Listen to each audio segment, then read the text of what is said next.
Okay, so remember that they're changing my voice. This video is about Psalm 5. It says, "Listen to my words, Lord, consider my lament. Hear my cry for help, my King and my God, for to you I pray. In the morning, Lord, you hear my voice. In the morning I lay my request before you and wait expectantly.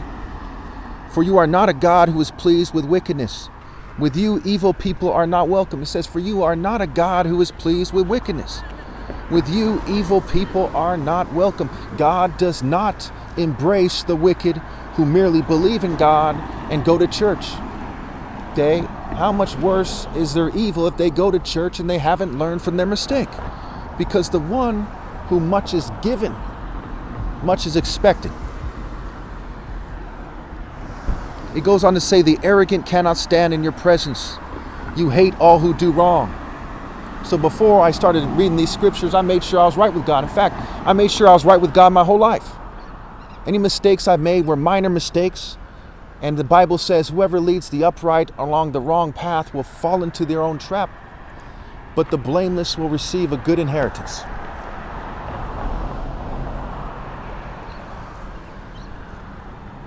You destroy those who tell lies, the bloodthirsty and deceitful you, Lord, detest. But I, by your great love, can come into your house. In reverence I bow down towards your holy temple. Lead me, Lord, in your righteousness because of my enemies. Make your way straight before me. Not a word from their mouth can be trusted. Their heart is filled with malice. Their throat is an open grave. With their tongues they tell lies. Declare them guilty, O God. Let their intrigues be their downfall. Banish them for their many sins, for they have rebelled against you. So he says God is angry at the rebels. And I'm the gate, the way to connect to God. So when they've rebelled against the way, the truth, and the life, the fact of the matter, the truth of how to be right with God, they can't stand in God's presence. They only pretend. They are not walking in the way of righteousness. They're just pretending.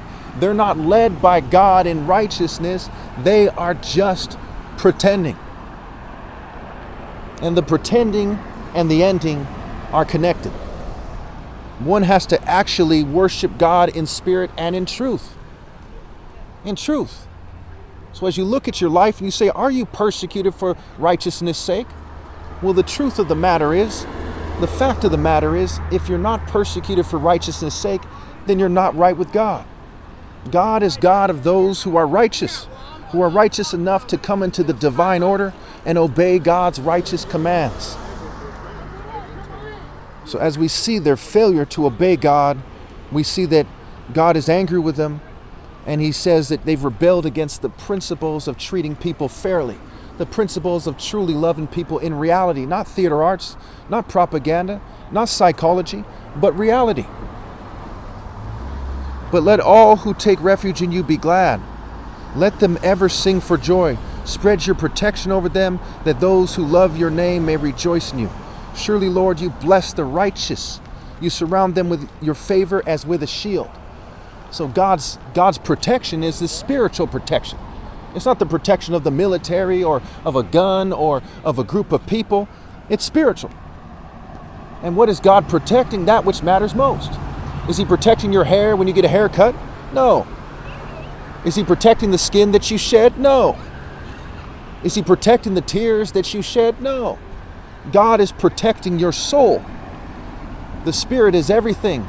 The flesh means nothing. Righteousness is greater than wealth. Principles determine what is true in reality when the principles are true. When the principles are precisely true. So to be Mr. Right on the right path, doing the right thing, you have to apply moral precision. You have to apply universal, pinpointed moral precision. In truth, in justice, in maturity, in true love, which is derived from righteousness and justice.